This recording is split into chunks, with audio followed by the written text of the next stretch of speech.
Good afternoon, everyone. My name is Oksana Dmitryak. I'm the WHO consultant on support and coordination of the technical MHPSS working technical group. Today we have one more online workshop from the series of our workshops and supervision workshops. For the past few weeks, we have been discussing this. We've had an introductory session during the previous meeting as well. We have conducted a brief needs assessment on our group members, and those topics that our partners have mentioned have been included into different workshops, into separate workshops. Unfortunately, we have to conduct these workshops online right now. That's why I'm welcoming you at this Zoom platform. And this initiative is aimed at strengthening our partners of the technical group. And as I've already mentioned, after today's meeting, we will have a chance to conduct supervision with our today's speaker for your team, or for your project, or for your program. This will depend on you, and this will be conducted individually. Today's meeting is dedicated to adaptation of MHPSS programming during COVID-19 outbreak. And this will be conducted by Dr. Marcio Gagliato, and I'm giving the floor to him. You know him already, and he will introduce himself right now. So I'm passing the word to Marcio.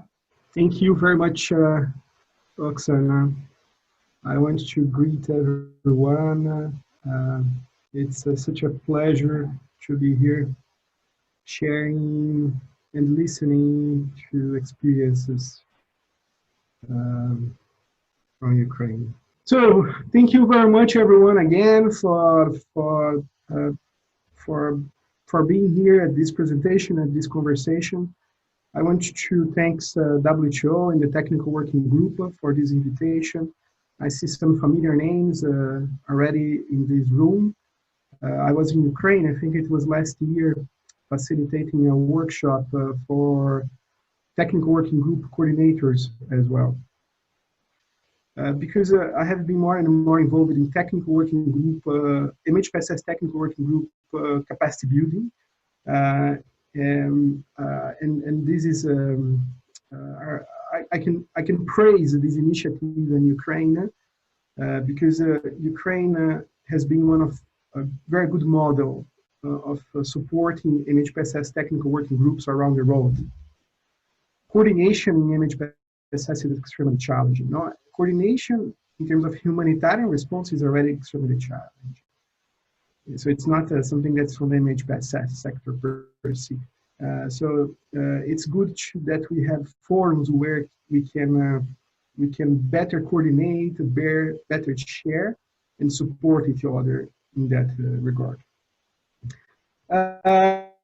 It's somehow a learning thing for me as well to do online capacity building, online discussions, because it's a different modality. You know, as a trainer, I like very much to be with people, you know, and get their body language, get their reaction, their expressions, you know. And here I'm talking in front of a computer. I have two computers in front of me. So one I see myself and then the presentation, and I don't see the audience. But this has been one of the challenging aspects for most of us during this challenging time.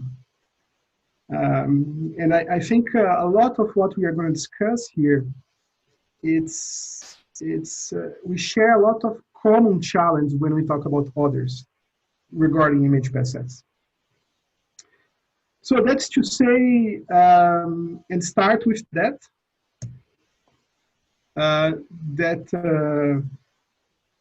we are creating knowledge in a very fast way from the experience that we are having at the moment. So we are building that kind of knowledge.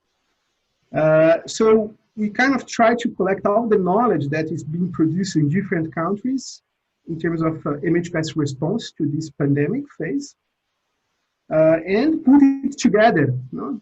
But not putting it together as it was the universal truth about mental health and psychosocial support, but it's what we know so far. I tried to organize this presentation today. I think we should stay together for about 1 hour and something. And I tried to organize these, also have in mind that today it's more like a presentation format. So I'm going to talk a lot with you all and have some discussions at the end, but also coming back probably between the next 2 weeks to have more case discussions in more interactive ways. I really want to learn what you are doing and discuss and reflect together. But today I want to start with what do we know so far in terms of MHPSS consequences of the COVID-19. And I think that as we can really analyze and map out the different consequences, it's the first step to help us to redesign programs, MHPSS programs, or create new actions to respond to the situation. I will, of course, bring a lot of global discussions and global knowledge, what we know so far from other contexts, but each context is unique. The interventions do require that level of creativity and adaptation and insights from the very ground level. Set here the time, otherwise you guys can spend with me easily 3 hours here. I don't realize that I'm speaking for 3 hours, and I think it's 3 minutes. I can see the chat box here on my when I'm presenting. Okay, now I can. So if you write something that I lost the connection, people they cannot hear me, you can write in the chat box, and I'm going to be able to see. So I don't want to do a copy and paste kind of what are the individual consequence, the collective consequence, but this was a kind of reflection that I share with you that I think it's the ground to help us also to reflect on the kind of intervention we are talking about, MHPSS and COVID-19. What are the individual reactions in terms of MHPSS and COVID-19? I think what has been discussed so far in terms of emotional level, psychological consequence, I think the majority brings to us these 3 aspects: the fear, the anxiety, and depression. Fear, it's the pandemic took from us the idea of control, the control about the future, our plans, the things that gives to human beings in general some level of psychological stability. Is thinking about the future, is organizing the future, is controlling what we have around, which is somehow, if I dare to say, it's an illusion. The idea of control is also a kind of, it's an idea of an illusion in that sense. Yes, we can anticipate that things in life will go in a normal pace, but we never actually have a control of it. So it's like the whole pandemic is giving to us back this shocking reality. That, wow, our life, in a sense, is fragile. And that really makes people to rethink and reorganize in a way that it's not a choice. It puts them back sometimes to themselves. And for some, this is extremely challenging. It's exactly what I was talking about, the uncertainty about the future, and how much our lives has been organized on the future plans, not the here and now, and taking that out, how that disorganize people from the inside. The fear for loved ones, what can happen to them, what can happen to grandparents, to parents, to basically to the loved ones, but also an special challenge.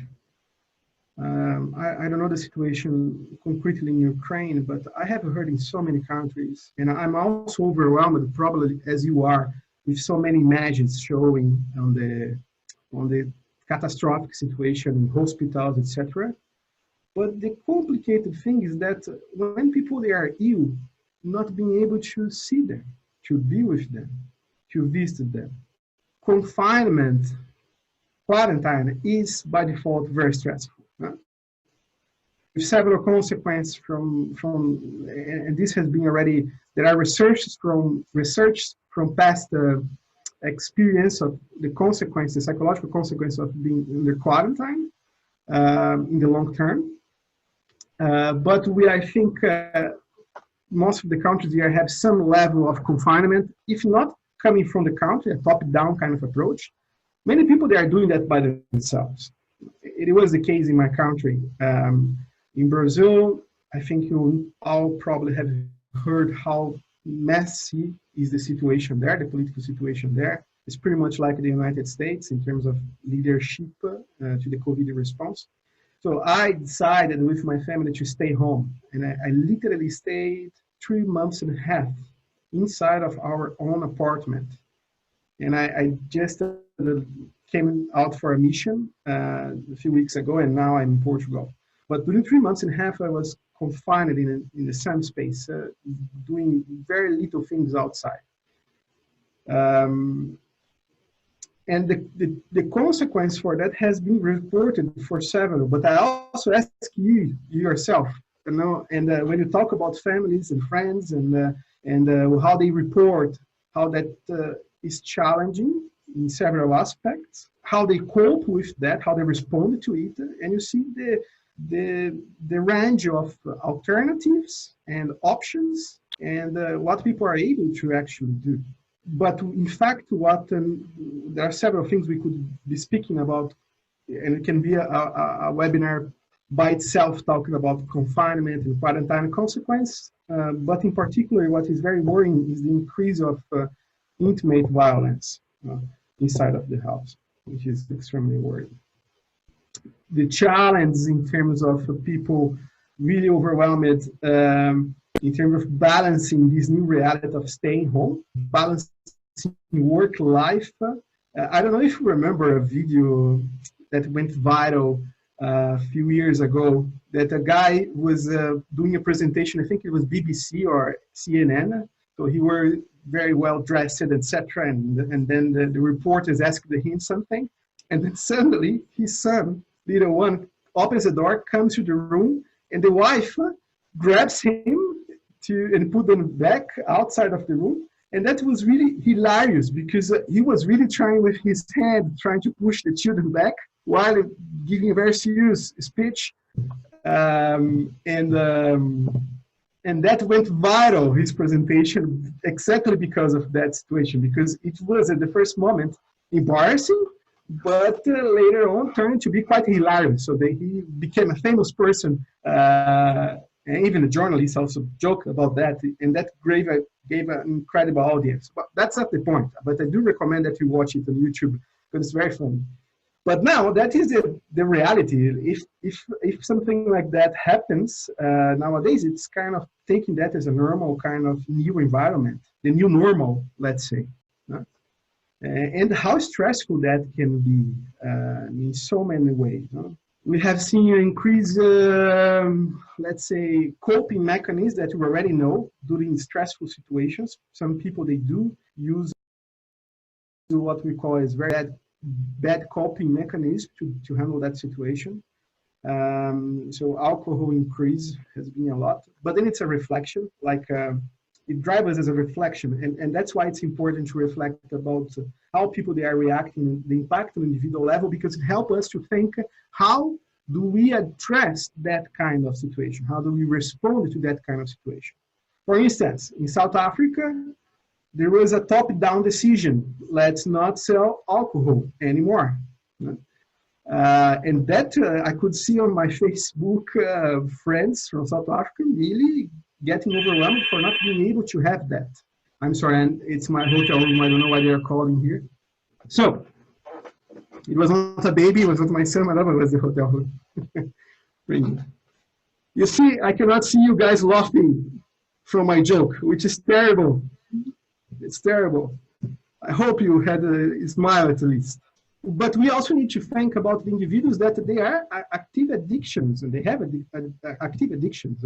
And then we can also think about specific groups, like the workforce, mainly the health workers, but not only them. I see that there has been a very increased discussions about supporting health workers, which is great in general, health workers. But it's also important to include the ones that are also not at the center, but they are around the response as well. And there has been a lot of resources available for them. And again, in several aspects, not only the emotional level, but very concrete levels, like not having the protection equipment to do the work, the decision dilemmas in many contexts where you don't have equipment for all, like ventilators, and they have to decide who lives and who don't. And I remember someone asking, because that was at the beginning, one of the main aspects and considerations of response, provide emotional support to frontline workers. And they got upset, some of them, when I interviewed them in terms of thinking of what would be helpful for them, if they would look for emotional support, like ringing a psychologist and talk to them, because it's struggling. They are struggling with what they are having during the day. And I say that some of the initial reactions was that of course I would not. No, I mean, first it's to ask someone that's totally outside of the environment I'm working with. Second, what I need is basically, I need my PPE, my protection equipment. I need a minimum decent level of work. So that gives us an idea of designing programs. And I will share later on a few more experience about that as well. This is extremely concerning, the loss of livelihoods and jobs. And this is especially relevant in developing countries. There was, on May 1st, the Lancet Psychiatry, they have made an article about the relation of COVID-19, unemployment, and the suicide risk. Just pressing and explaining that loss of employment and financial stressors are well-recognized risk factors for suicide. Suicide risk was elevated by 20 to 30% when associated with unemployment during 2011. And in fact, now we can notice more, this is coming, I think it's becoming a global discussion because it's happening more often. The relation, and here we need to think about this MHPSS framework or response, not focusing on the psychological aspect of it, like as a symptom-based kind of intervention, but thinking and considering that social reality and social considerations that have a huge, an enormous impact on the well-being of the population, like not having a job, not having means to survive or to give food for the children, for a home, for the family. Another element here that the article brings, it's quite interesting, that it's the exposure to stories about the COVID-19, terrible ones, increase fear and also can increase the suicide risk. And here's a little bit tricky, this part of the media. They play an extraordinary role in general during this crisis. I don't know in our region, but in general, they have been quite a global advocates to the situation in trying to communicate right messages in terms of how to handle the situation, especially in a moment where we have too many contradictory narratives. But at the same time, so it's important that they can show, and I can see even in some countries, the media, they kind of try to put fear in the population so they can, as a way to reinforce social isolation or social distancing. But then, again, I myself, I decided by the end of the day, after working 8 to 10 hours with COVID-19 MHPSS response, I basically turn off the channels and I don't dare to watch them because it's very depressing. Then we also, in this regard, thinking about vulnerable groups. If you could name few, can you name in the chat box? If we talk about vulnerable groups, who are the most vulnerable groups in your opinion during this crisis? Would you be able to name Phil, if you can write in the chat box? Do make an effort to make sure that I'm not talking. Oh, Elder, thank you. Lydia from Médicos del Mundo. Persons with disabilities, thanks, Oksana. Any other? People with pre-existing mental health problems. Elder population, older population, persons with disabilities. And we can have many more here. And that depends again on the context and the local context. If we move now to I can see that someone wrote in Ukrainian, but the elderly. If we move now to a community, thinking about MHPSS and the COVID-19 consequences for the community level, disruption of services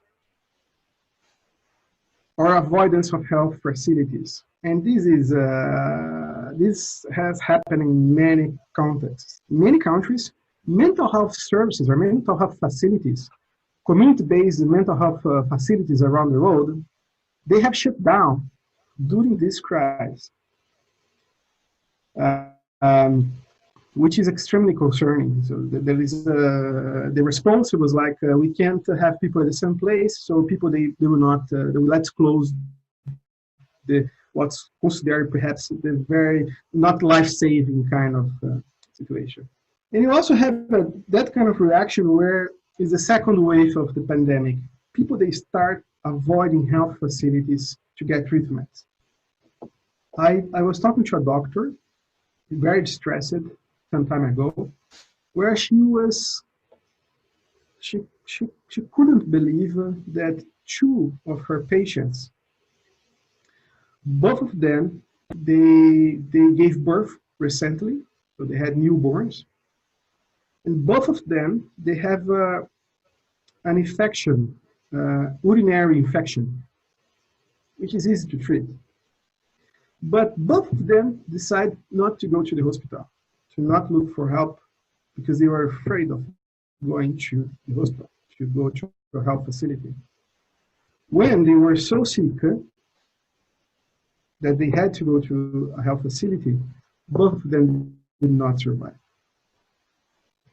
I know it's a shocking story, and I feel the same. It's what a dramatic situation. But that we need to put an account of the whole thing that is going on. Here is a special consideration of the multifaceted threat to what is already socially excluded groups, such as prisoners of all types, people that have been deprived from their liberty, migration detention centers, prisoners itself, prisons, etc. But also the homeless, the refugees. On the community level, this is what we call, which are more or less together, social stigma. And one thing that is incredible, misinformation. The number, I mean, this is a social phenomenon that always happened, but now it's every time that a humanitarian crisis happens somewhere, an emergency, what will reach the whole globe first is probably the fake news, the misinformation. It's a social phenomenon. It always happens. It's not something that's new from the social media nowadays. It's just more professional and faster. But these, I always feel interested because the level of misinformation is unbelievable. And you see, an MHPSS response in that sense is to guarantee means where we can provide reliable information. I don't know if you have in Ukraine WhatsApp family groups, not like some kind of WhatsApp or what's the name of the other app? Do you guys use WhatsApp in Ukraine? Yes, okay, good. So I don't know if you have the family group, and for God's sake, it's the land of terror. Because it's where all the fake news comes in from the aunt, from the sister, from the brother, from the like the wife of my, and so on, and it's incredible.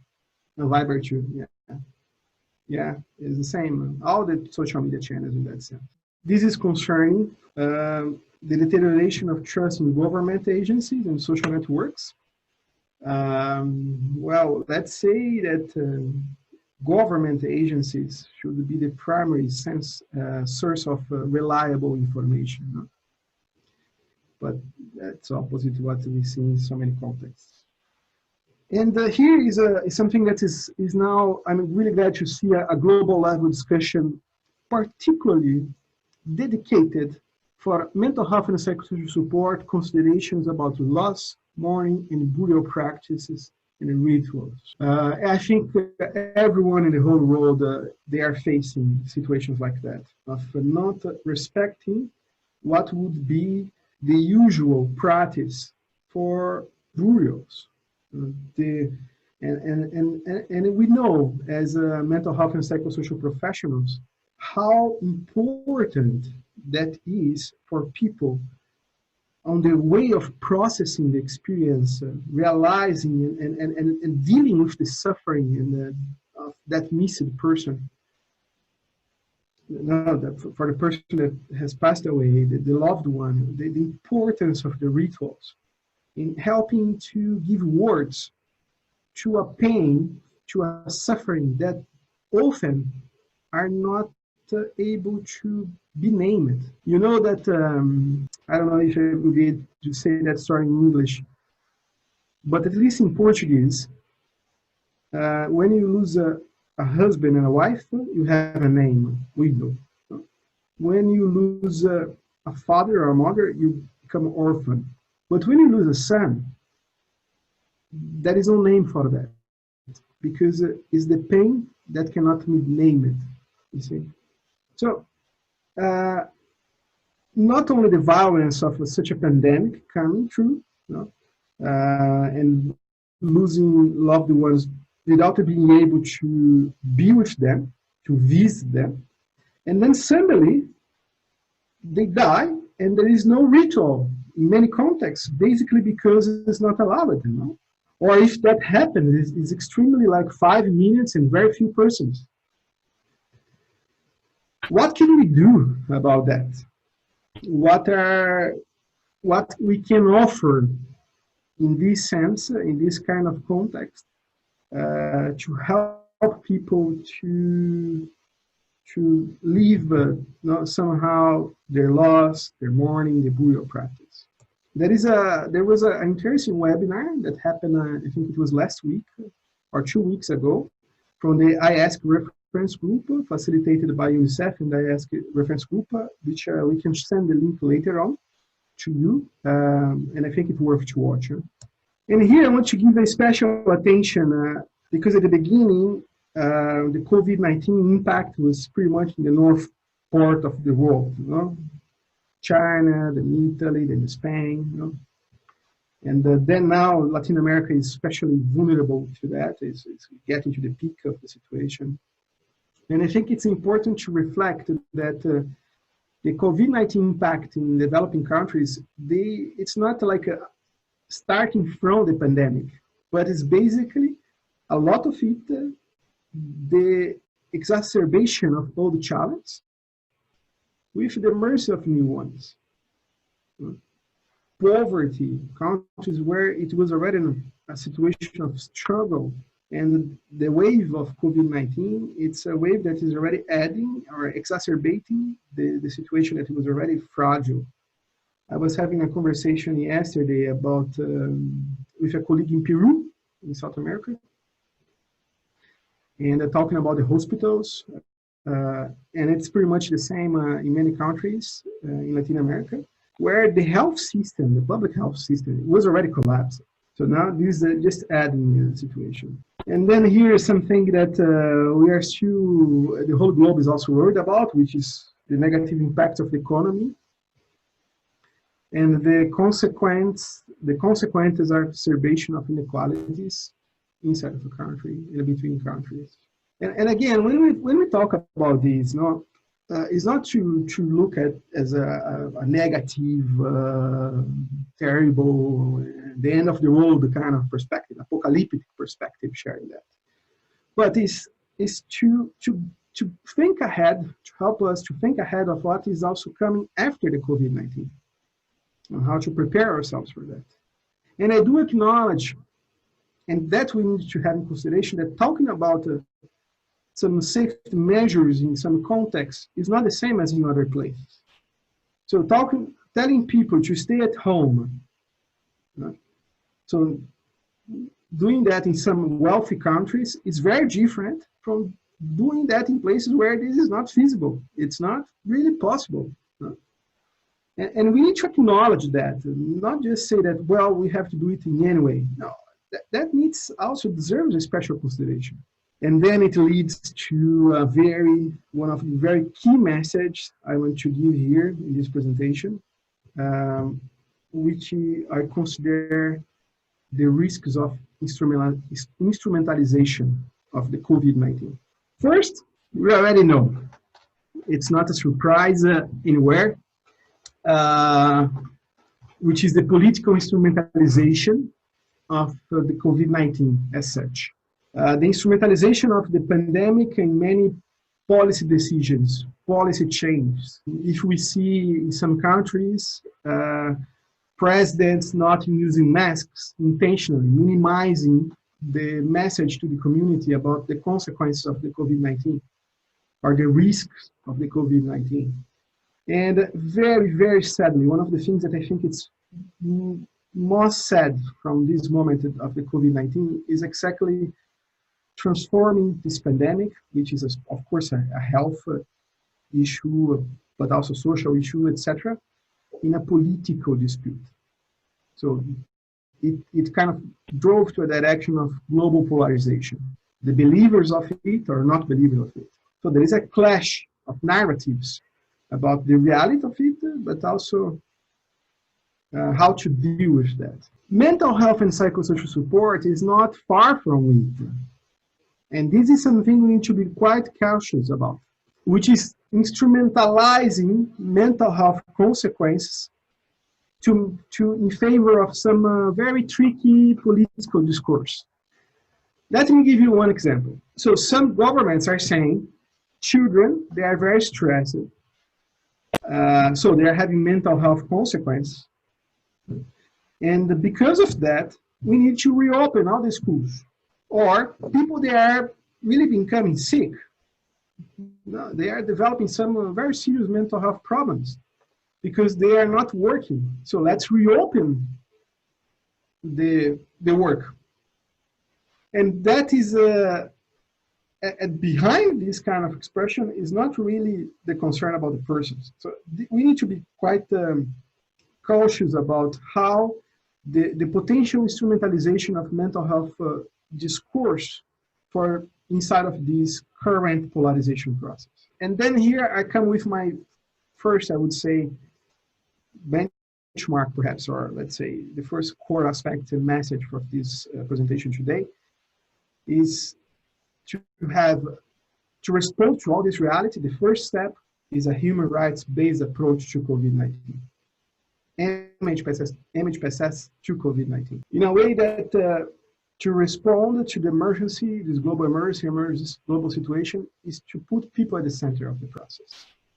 And then here, now, I want to quickly talk to you about, so far we discussed a lot of the negative consequences, individual level, community level, and surely we could reflect deeply in each of those lines.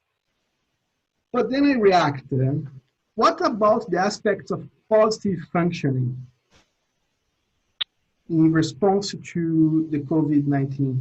And I think I think it's a mindset that I invite you all to reflect on your program as well. Of course, our mandate is to help reducing suffering of people in general, prevent mental disorders. But one thing that I don't see often people talking about, it's about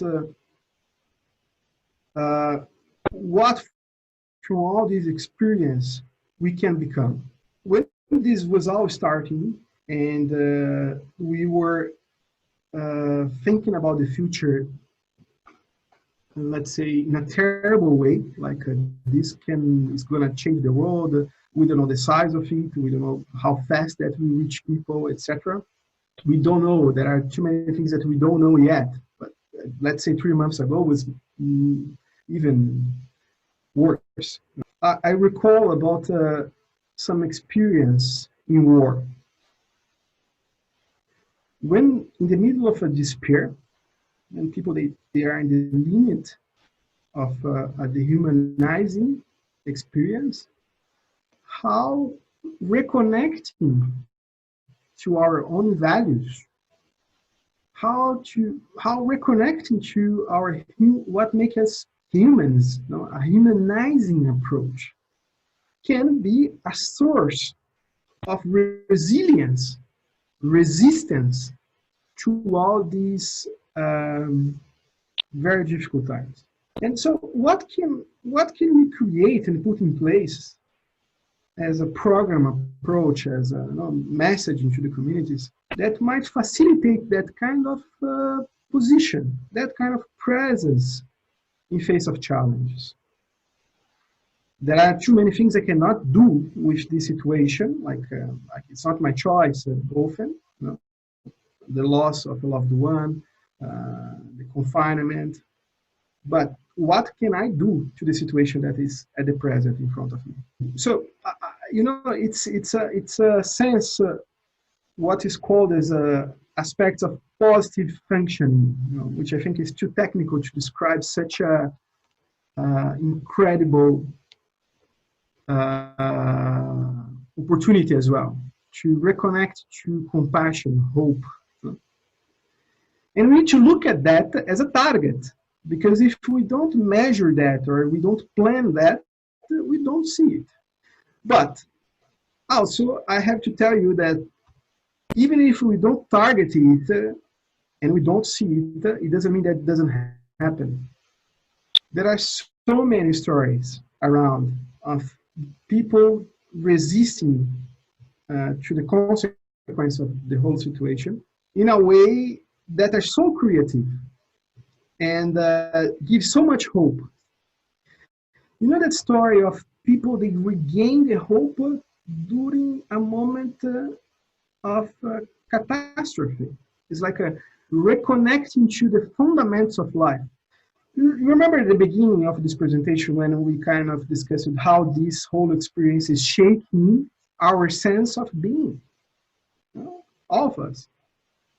Yes, it's true that for some, the response is the denial. So no, nothing is happening. This is all fabrication of the media, etc. But for most of us, it's related to how to go through this whole experience. And here's one experience. This was even published now, July 1st in the Lancet, where a group of young people in Sudan, they launched a platform to combat coronavirus misinformation online. So all that said, I think from what I said so far, the two take-home messages I would like you to have is first, this one here, to take, there is no MHPSS, I always say that, but particularly for now, there is no MHPSS without respect to human rights. So that's the first step in terms of MHPSS response. Having people at the center, not the economy, not the power balance to keep that.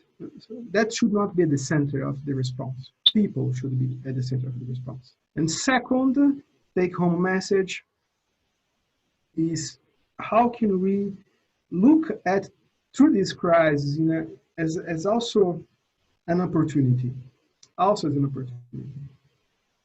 And there are testimonies of several persons, which is an interesting project per se.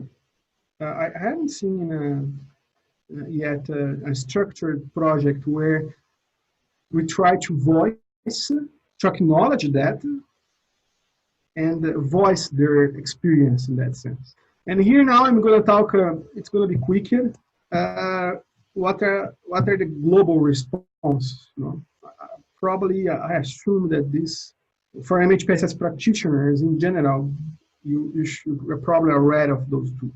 First, growing acknowledgement on the mental health and psychosocial consideration during the COVID-19 times. I think probably most of you have seen this policy brief, but it's really the history of mental health and psychosocial support is that it has been historically peripheral as an approach to humanitarian response.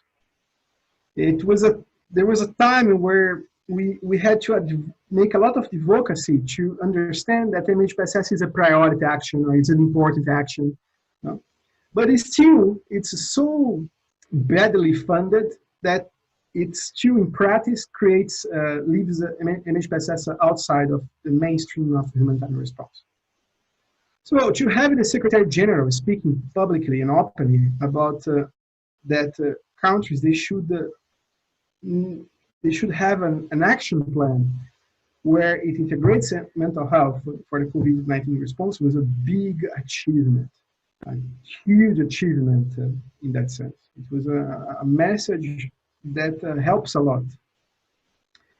I remember a few years ago during the Zika response, you remember the Zika virus. Actually, in your region, many of you don't know, that never heard about the Zika virus, which was also a virus that started in Brazil and went to a lot of countries.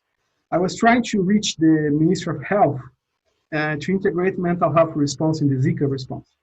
Nobody was listening to me because they openly said that this is not a priority for the moment.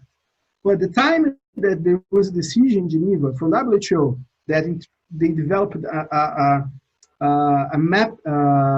briefing note on MHPSS and Zika response, the next day the Minister of Health called me.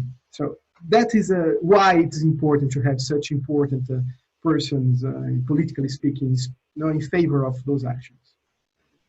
But that said, is there any risk of emphasizing the mental health consequences or aspects? This is a reflection. Huh? If there is a side of unattended risk of saying all the time about the mental health consequences of this COVID-19 response. Yes, I think there is a risk. The risk is when it's used when it's being used, the message. And here I tell you why there is a risk. The risk is that we transform the suffering as a pathological experience. And that is a key role of MHPSS technical working groups to address the misunderstandings. I remember I was in Libya. I lived there for 2 years. And there was an article which was saying that people in Libya, it was an article published by a group of psychiatrists, doctors, very renowned, well-known professionals. They wrote an article about the prevalence of PTSD, post-traumatic stress disorder, in Libya for the general population. And it was super high. I don't remember. It was too many years ago, but the story stayed with me. It was super high, 30%, 40% of the population should be experiencing some levels of PTSD. The Libyans, so it was a group of professionals that they were not there and they were outside. They never came to Libya, but based on statistics here and there, they wrote this article and they published this article. And that article was written in Libya. And then the Libyans told me, well, based on this article, I should be with PTSD. So you see the tricky part of that is how we name things, we start to shape the reality. So that's, again, the approach that we have for mental health and psychosocial support is, of course, acknowledging the psychological impact and how to cope with that.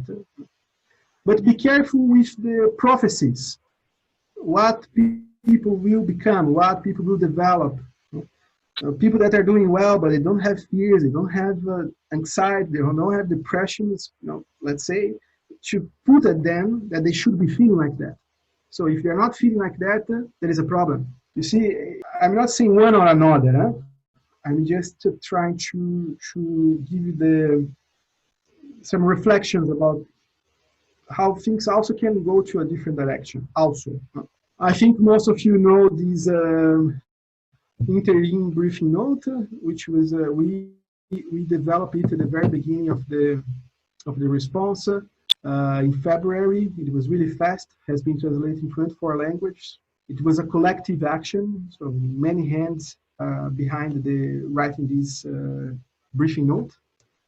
And this was important for an MHPSS professional. Perhaps it was not a very new thing, because we know the basic approach to emergency in general. But this was helpful because it helped to set the tone of an MHPSS response. And more particularly, I want to stress here that this crisis at the moment, the response is not only from the mental health and psychosocial support humanitarian field.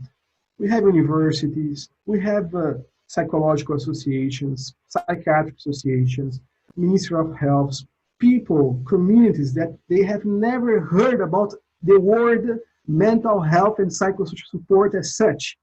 Mental health and psychosocial support is a humanitarian field, is a humanitarian jargon. We all know when we say MHPSS, we know what that means, the framework. But often, when I go to many countries, I face persons that all they understand about what we call mental health and psychosocial support is high level, fourth level of the pyramid intervention. They don't see the rest. So this tool was extremely relevant because it helped to build bridges, which I think it's one of the great achievements, let's say, that are great opportunities from this crisis, is exactly building bridges to fields that they have been in silos, not really talking to each other. So this briefing note, in that sense, helped us to give those 6 baselines of work. First is to understand that MHPSS is not an entity per se working alone, but is a cross-cutting model of intervention. Oh yeah, we already know that, Marcio. MHPSS is a cross-cutting, it's not a cluster per se. What a new thing, yeah. But in so many contexts, this is quite challenging. We need to keep repeating that to the moment people they will dream about it. MHPSS is a cross-cutting. MHPSS is a cross-cutting. So dream, not having nightmares. Don't have a nightmare tonight saying with Marcio saying MHPSS is a cross-cutting response. Don't say that tomorrow in the evaluation. You see, this is another joke, which I cannot see if you guys are laughing or not, or if you are sleeping at the moment. So the other fundamental aspect, coordination mechanisms. I don't know how that is being considered in Ukraine. By the fact that you have a technical working group, that is already a coordination body, which is great. But to which extent MHPSS is considered in a national plan, in a national response plan. And this has been one of the points I have been stressing out many organizations, many countries, ministries to develop a national response plan from the mental health and psychosocial perspective. That's, I think, is the minimal kind of one of the very initial steps that must be considered. And I won't read all this here, but just to have what we already said, the importance of being grounded in the local context. So often I hear a reaction, especially in Latin America, all these materials that are in English, not in the local language, done by international institutions, not national institutions or national folks. And then I hear the third part. But this is a colonizing document. It's a top-down, it's an international approach. Doesn't reflect our reality. Well, the page 2 of all those kits are exactly saying all these documents, they are not top-down approach, they need to be adapted, locally adapted. It's an orientation, interesting orientation, for you to develop your own adaptation, your own guideline, your own briefing note on locally based. Then just after, it has been quite recently, we at the IASC reference group, we launched these operational considerations for a multi-sectoral mental health and psychosocial support program during the COVID-19. I don't know if this has been translated already, Oksana, you can write at the chat box if this is translated to Russian. I hope so. If not, I'm sure it's probably coming very soon. But actually, this is not. This is a document that originally was to be an update of the briefing note, annexes of the briefing note. But then, after the 5 documents came, we decided to have this as one major document with that 5 directions, operational directions. One is what the whole world was asking for, the adaptation of psychological first aid for the COVID-19 context. Everyone, actually at the beginning, there was, it's under process. Thank you for saying that. At the beginning, there was this, the whole world asking for an adaptation of the PFA. The psychological first aid became one of the most sexy, a very sexy tool in the humanitarian response. Everyone does PFA in the whole world. So there was a big request from everywhere to have a PFA for the COVID-19. So here it is, some initial considerations about that. Then a dedicated portion, which is the biggest one in this document, the continuation of comprehensive and clinical MHPSS in humanitarian settings. So this is more related to the 4th level of the pyramid, specialized interventions. Then I dedicated a session as well for MHPSS for children, adolescents, and families during the COVID-19 response. Then a specific operational guideline for older adults. And then a last one on substance use during the 19. More might still come. We don't know. That is, it's learning by doing. You know? And one of the very recent documents is the basic psychological skills. It's a very easy tool. Some people that, I will not say that they criticize the a bit of materials, they said that these basic psychosocial skills for responders is too similar to the PFA approach, the psychological first aid adaptation as well. So read and tell if you feel like that.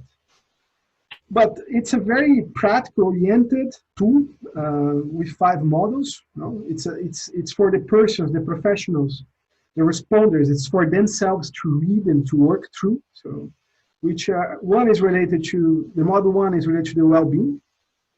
That persons cannot take care of others if they don't take care of themselves. So helping to have that kind of discussion.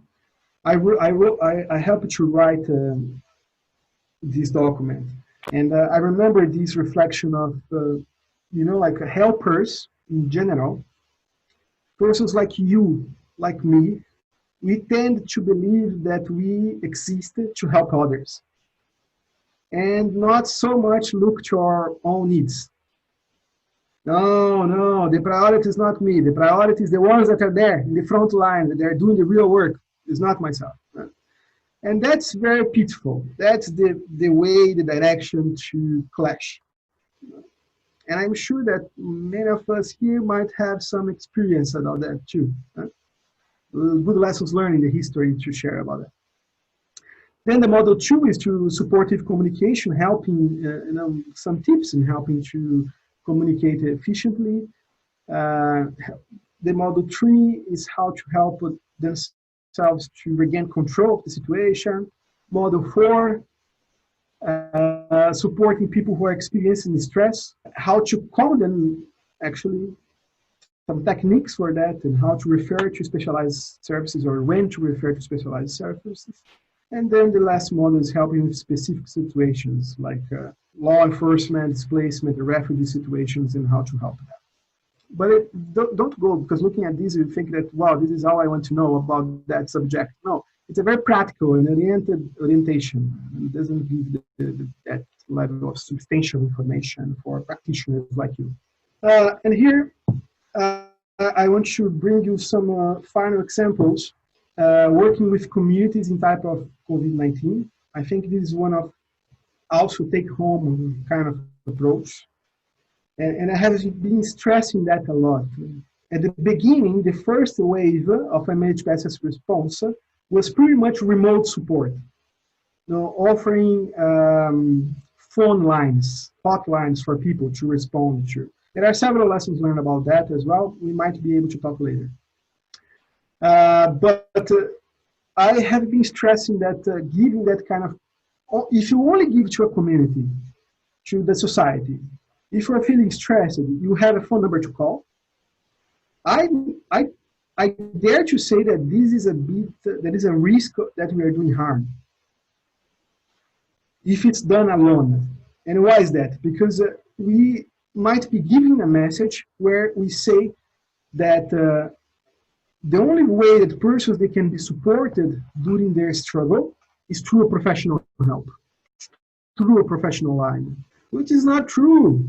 We need to empower community members that they can, and they are key players to help each other in reducing suffering and increasing well-being. So it's really, there was this message at the beginning, which was changed later, about social distance. We need to keep social distance. And then someone from the MHPSS working group, actually, global working group, said, hey, this is a big mistake. We should have social proximity, but physical distance. And then WHO kind of reworded it a bit from since then. No?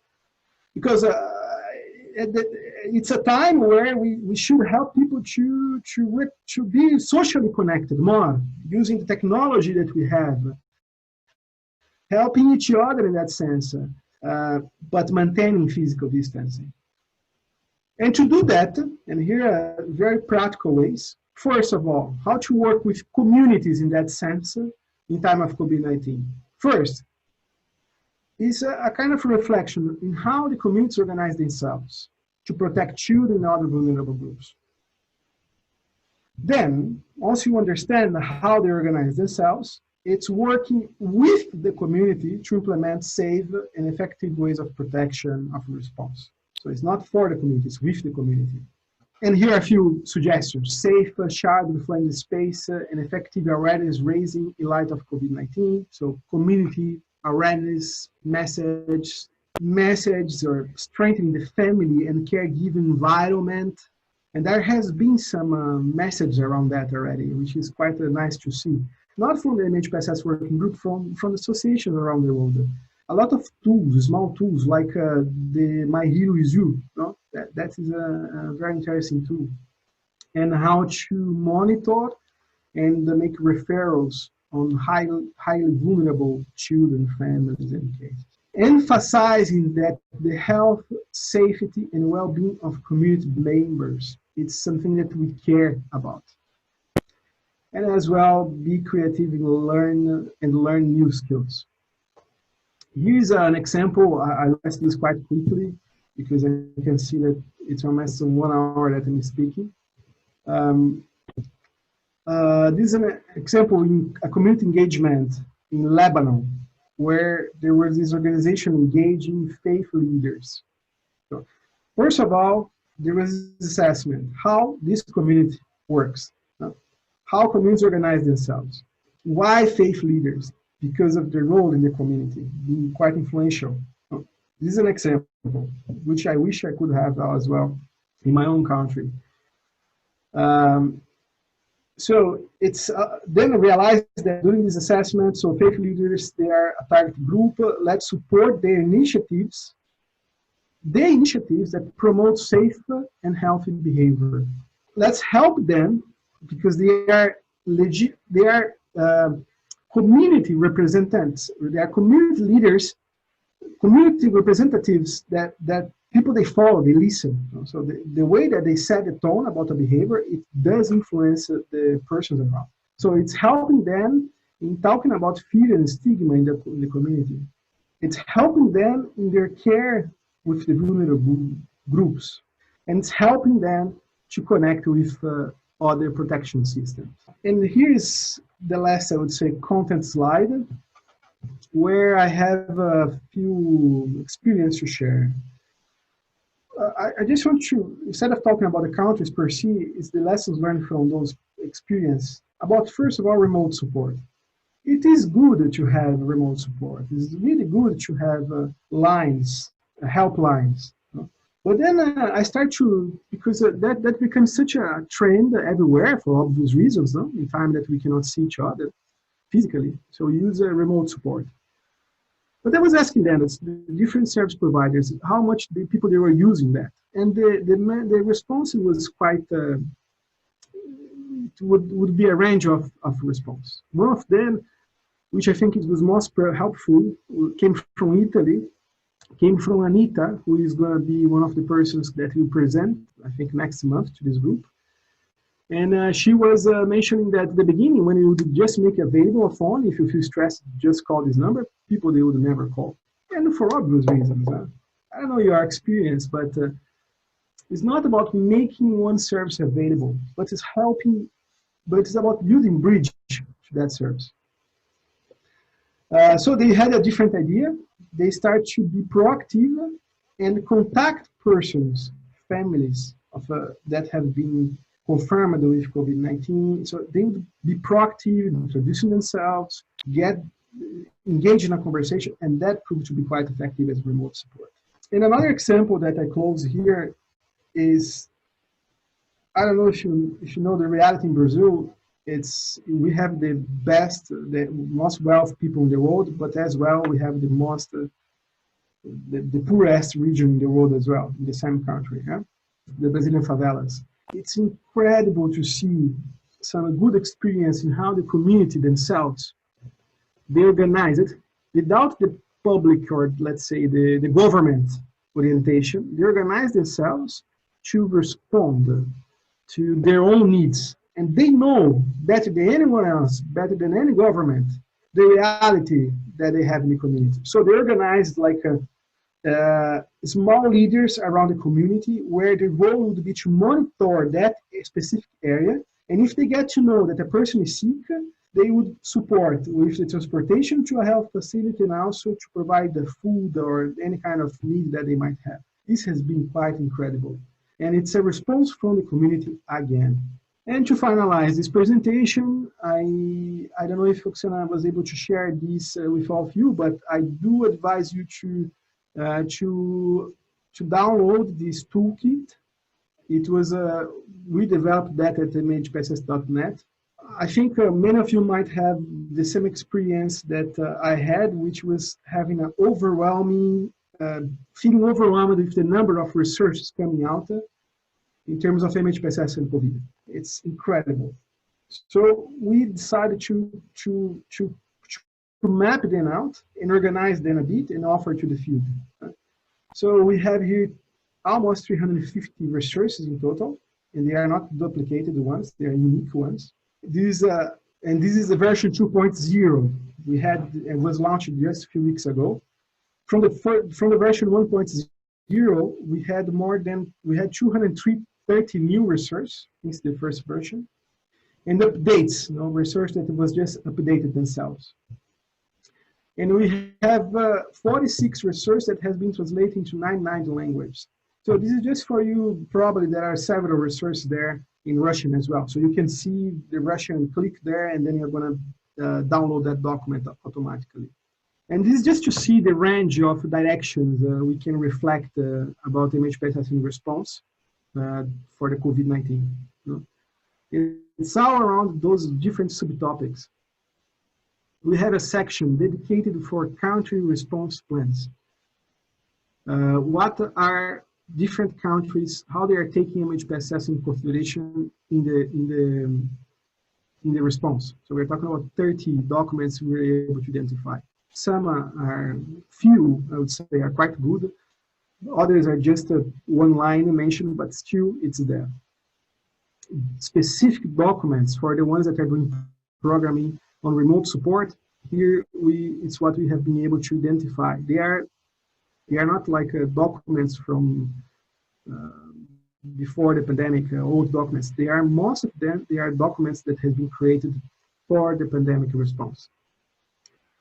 A dedicated session for community engagement, for frontline workers, child protection, isolation, quarantine.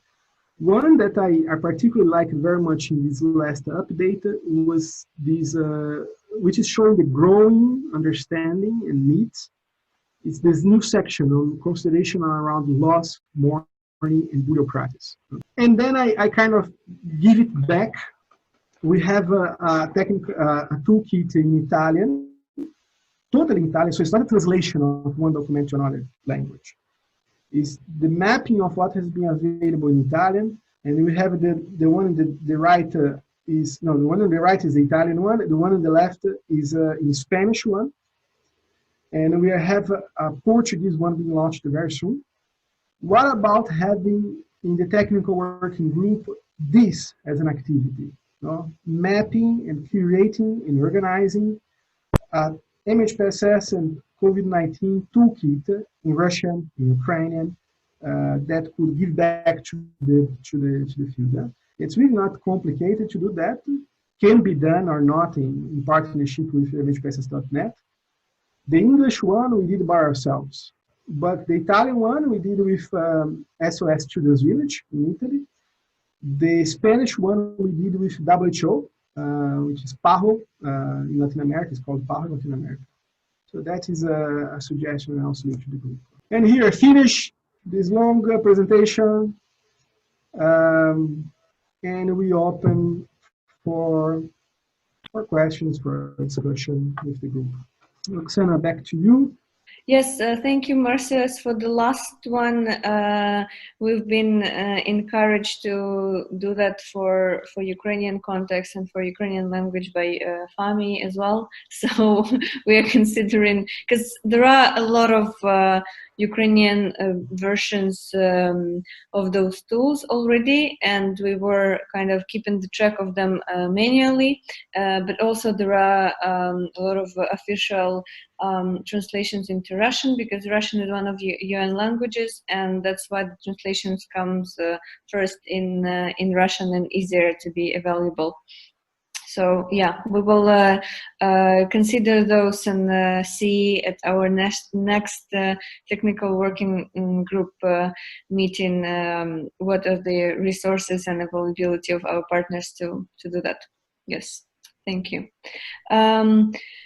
Yeah, as for now, if you have any questions more than in the chat, I try to answer them very quickly. As for the resources, the ones that Marcia mentioned, we are translating them into Ukrainian and finalizing whenever they are available publicly. You will receive it via newsletter of MHPSS Technical Working Group.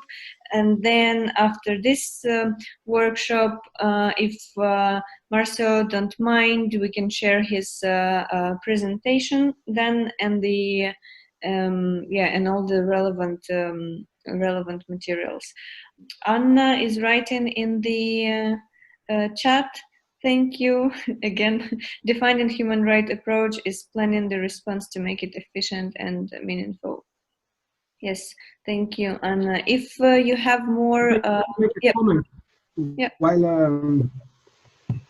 While others they type the questions in the chat box, you can do that in Ukrainian.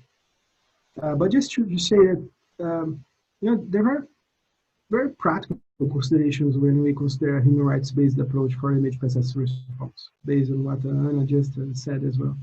There is a role that is related to advocacy of MHPSS, especially technical working groups. Because I mean, as a technical working group, what you say, you set the tone. It has a different weight to government authorities. So it's you need to be aware of that kind of level or presence and use it. So a human rights-based approach, I remember a story in Gaza back 2014 during the war. There was a technical working group like you guys, and the bombings was all the time happening, coming, and the people, they were all struggling, as you can imagine. And the technical working group, they stood up for that and wrote a manifest that there is no way to, let's say, we must finish the conflict. We must stop the bombings for the sake of mental health and psychosocial well-being of this population, especially children. Have that made them to stop the bombing? Well, that is the standing position of a technical working group as well. So that's when we talk about, and that is happening now in some contexts, in some countries, where mental health is being instrumentalized. So, people they are struggling, so we have to reduce the protection measures. We have to reduce the social distancing rules. And it's exactly when the technical working group needs to come up and face that kind of discourse. Because we know that's behind is not a people-centered approach, but is in the capital or the economy, the interests of power dynamics. With that said, of course, doesn't mean when the discussion about the economic impact, let's think about the measures to mitigate that for the sake of the persons, so, because we know that the consequence of deterioration of the economy will come back to those people's life. What they call as the second wave, much bigger, much worse than the pandemic itself, is the recession, is what people are talking about the future. We have that kind of discussion. Doesn't mean that we don't need to have a serious consideration of what can we do about that. But we need to still, it's important to not be instrumentalized. And that's the perspective. So I know it was a very dense presentation, 1 hour and so speaking. If you have questions, you are more than welcome to make this in the chat, or you can open your microphone and make your question, or if you don't have a question but just want to share a story or something that you would like to make some comments, feel free to do that now. Perhaps if you don't have a question, I might ask you if any of you have a story, a lesson learned about the COVID-19 that you'd like to share, that you could share to us. Yes, and just speaking in Ukrainian as well, because we have interpreter. Huh? Don't need to be in English, so you can make your own question in Ukrainian. So I ask you one more time if you have, if any of you have some lessons learned so far, like something that has been helpful for your program, for your community, for your activities, that you could share with us in terms of lessons learned so far of MHPSS action. No? Thank you, Lydia. Lydia is saying that she also sees a huge risk of instrumentalization and dehumanization in response, and it was very supportive to hear from you. Thank you. I think I have been worried about that, to be honest. I think thanks today that we don't have any more MHPSS programs that is overly focused on the brain, and when I say that, it's like a psychological symptoms, like trying to make the whole experience as a psychometric instrument. I think we are not there anymore, which is really good. But I do fear sometimes that we forget that the instruments, which are the basic human capacities to support each other, because of the discourse that it has to be a kind of high level services done by mental health professionals with many years of studies only. I really don't know if that is the risk or the case in Ukraine at all, but I do have seen that as in many countries as a primary source of door to support people is the psychologist room, the psychiatrist room, and not understand that to empower the community to respond to that. So that is something I think I see as a risk this time. I see that, I don't know if there was Elena, she wrote something. So Elena wrote that Help Age is working in the problematic locations in a 5-kilometer zone with elderly people, and she's stating that elderly people are very concerned. In fact, it is. That's why there is this whole guideline. No, we have developed this operational instrument specifically focused on this particular vulnerable group, which are the elder people, the older population. And again, listen. What I can speak about that is that we need to ensure, first of all, what we can provide. First, accurate information, what we know, what are solid measures. Second, the way that we look at things. So I am if we tell people to stay at home, avoid going outside, there are concrete things that we can help them. And I have seen this in few places where we tell people proactively from the community themselves, neighbors saying, listen, I can go and I can do the shopping for you. Please don't go out. We want you well. Look at the sense of care that this kind of message gives to each other. So I think there are concrete terms that we can do to support the older people.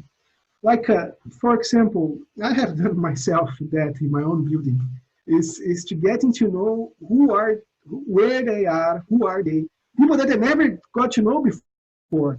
If they are alone, if they have people around. So you see, there is a side effect of it, which is connecting to more people around. But then there is a point here where it's a time of struggle. All of us are involved in that. I have my struggles with this situation. You probably have your own struggle with this situation too.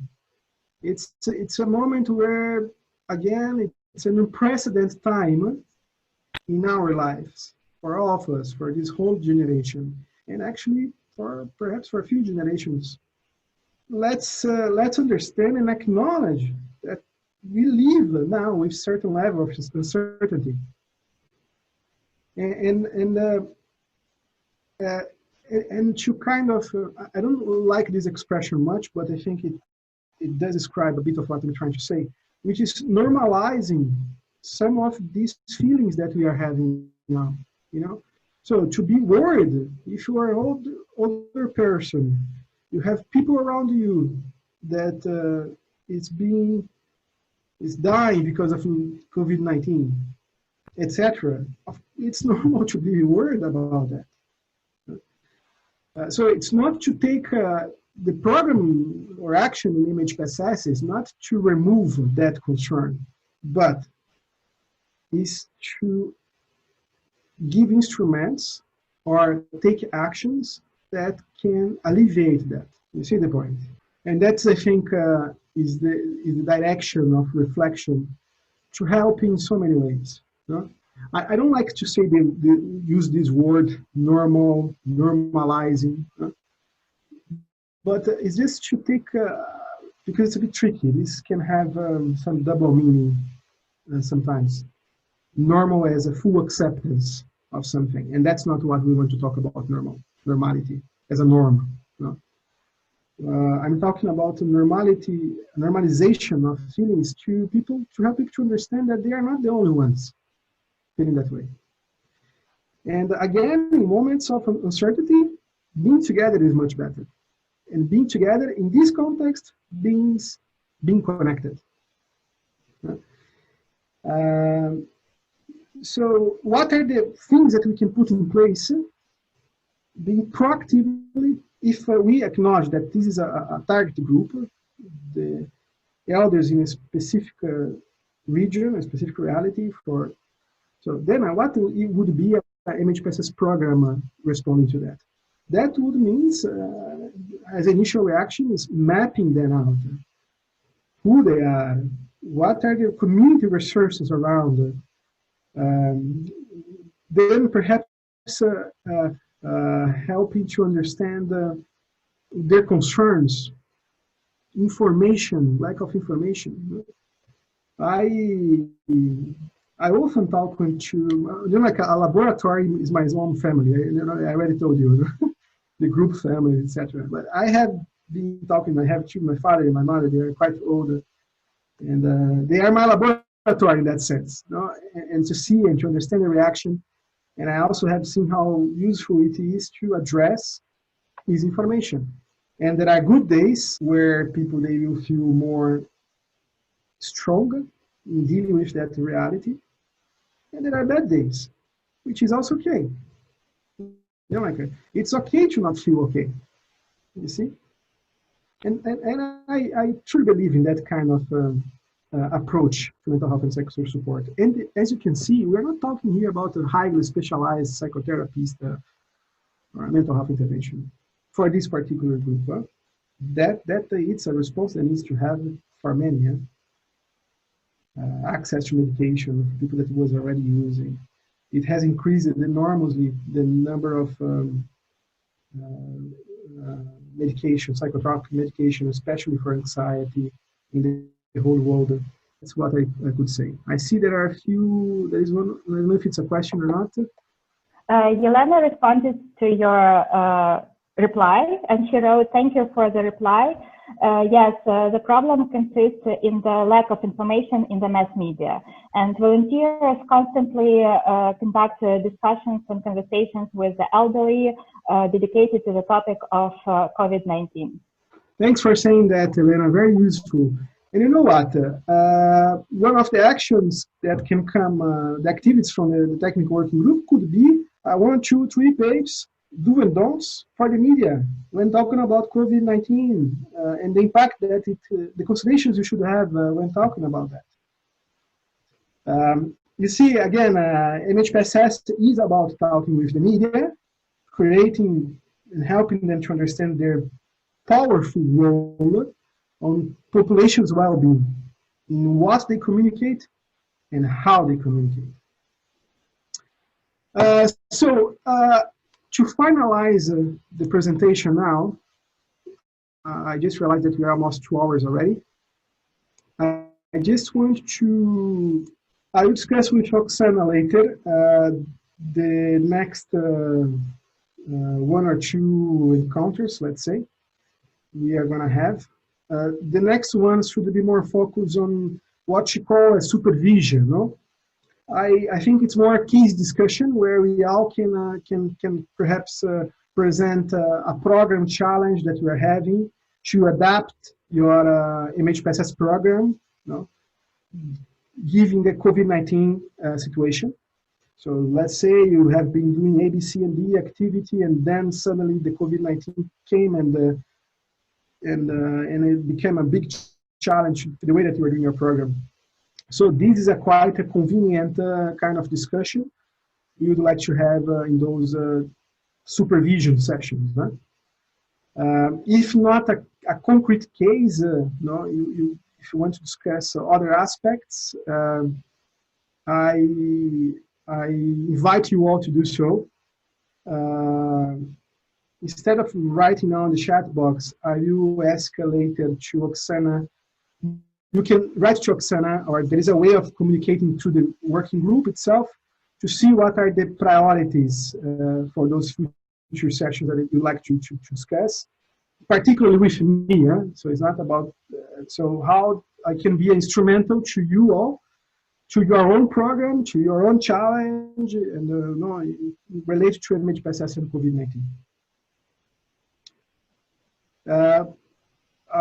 It's likely that we would meet again next week. I don't remember if we already set a date for that, Oksana. No, we haven't. Okay, cool. Sure. Yeah.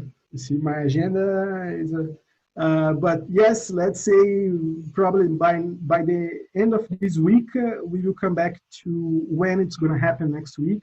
And I really hope to see you there again. It's and especially because it will be an opportunity to listen to you, to hear you, and I really feel I mean, this piece is quite important. It can be then not a presentation, but more a dialogue that we can have. Okay? So I think I'm going to conclude now here, give it back to Oksana, expressing my gratitude to WHO, to the technical working group, especially for your patience to hear me for 1 hour over Zoom, which is incredible. Back to you, Oksana. Thank you, Marcio. Thank you for finding the time in your tight schedule to dedicate those hours to Ukrainian Technical Working Group. And as for the next sessions that will be probably less attended and can be more topic focused, I wrote in the chat our email, which is mhpss.technicaltvg.ukraine@gmail.com. This is the general email for technical working group, and I suggest you to write your either challenges or requests or cases to the email. For example, like Elena did today about working with media or elderly people, and we will try to group them and have the next session, or kind of a supervision as we called it before, with a smaller group for those who have particular questions or challenges in the operational response, so that Marcio can guide you in the process, and you can even come up with some of the solutions or products or what is needed. So please write to that email, and yeah, you will receive the follow-up of this session from it afterwards, and the recording of the meeting as well. So thank you, Marcio. We keep in touch. Thank you for our technical people to supporting us today, and to our translators. I hope you're still there, drinking a lot of water. Thank you so much. We count on you on the next sessions too. Yep. And the last thing only before I leave, Oksana, I wrote my email in the slide. It's marcio@nhpss.net. I'm here on a consultancy capacity, a private capacity. But if any of you would like to make a question that is private, like private in a way that you don't want to share with everyone, I make myself available for that. Happy to support in that way as well. Yeah, thank you so much for this comment. Okay, let's call it a day then. Thank you so much. Bye. Be in touch. Goodbye.